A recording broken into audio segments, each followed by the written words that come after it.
Are we on? Okay. So I'm ready when you're ready then. Make sure I don't have any cilantro on my teeth. I just ate cilantro. Do I have cilantro on my teeth? Yeah, I do, right here. Okay. Yeah, of course I want you in a very specific spot, so come over to the right just a little bit. Oh, okay. So you're gonna. Because I'm gonna do things like. Oh, so you're gonna direct like Barbara. Yes. Oh, I love that. Okay, good. Yes. All right. 5, 4, 3, 2, 1. So basically, this concept isn't new to anybody. What you're gonna do is you're gonna go out and you're gonna buy your vegetables for the week, but you're gonna process them when you get home.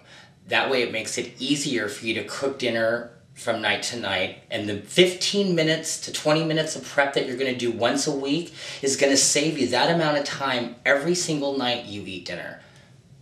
How great is that?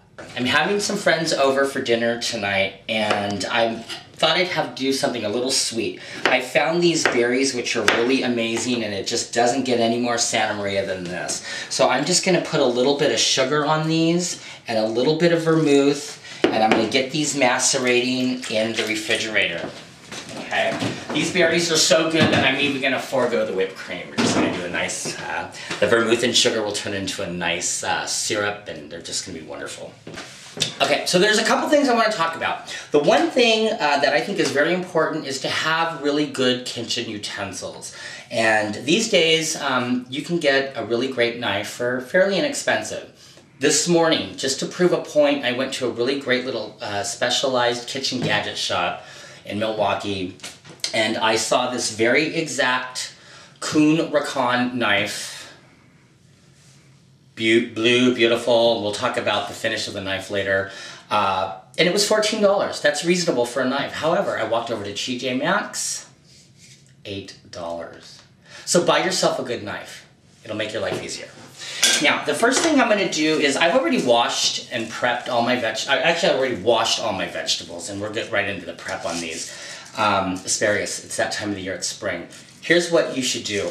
Nobody ever does, but what you should do is you should barely cut off a little bit, about a ½ inch of the bottoms of the asparagus. They need to go into water, and that's how you store them in the refrigerator. It'll keep the asparagus hydrated.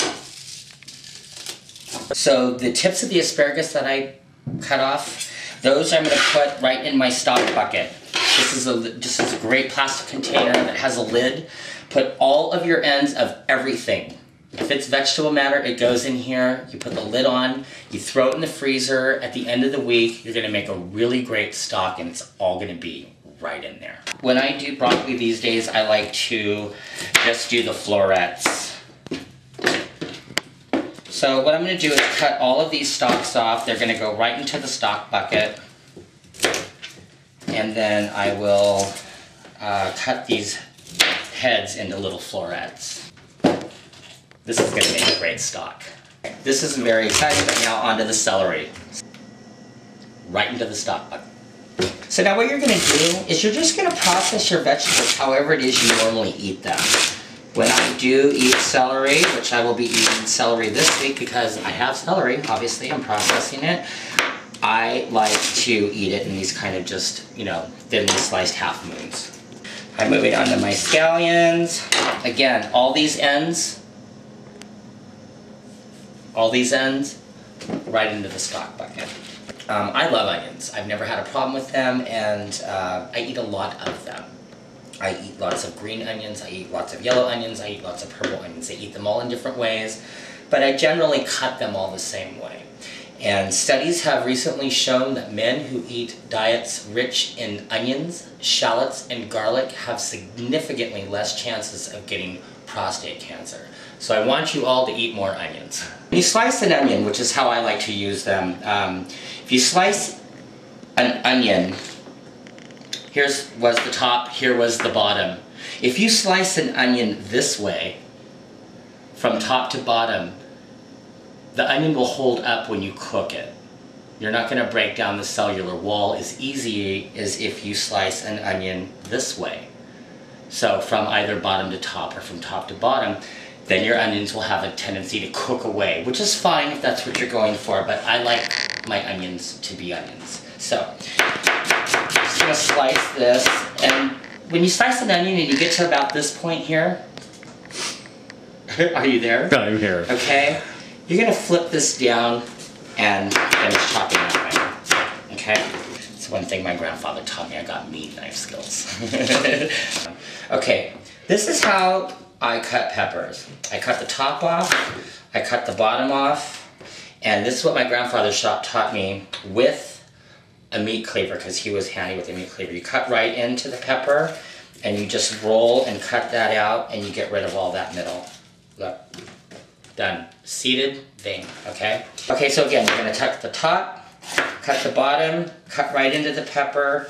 You're gonna slide, roll, and get those seeds out of there, all right?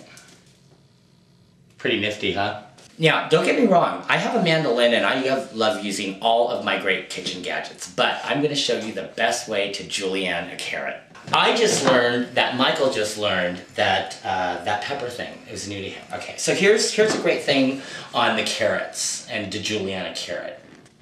Okay, so if you cut on the bias, long bias strips on the carrot, as you cut the carrot, it'll all lay down in a row this way. Okay. So when you bias cut your carrot, it should all lay right into place like this. What I want you to do is curve your knuckles under, use your top knuckle as a guide, and just go along and run the knife down the edge to the end, and you'll get a really great julienne.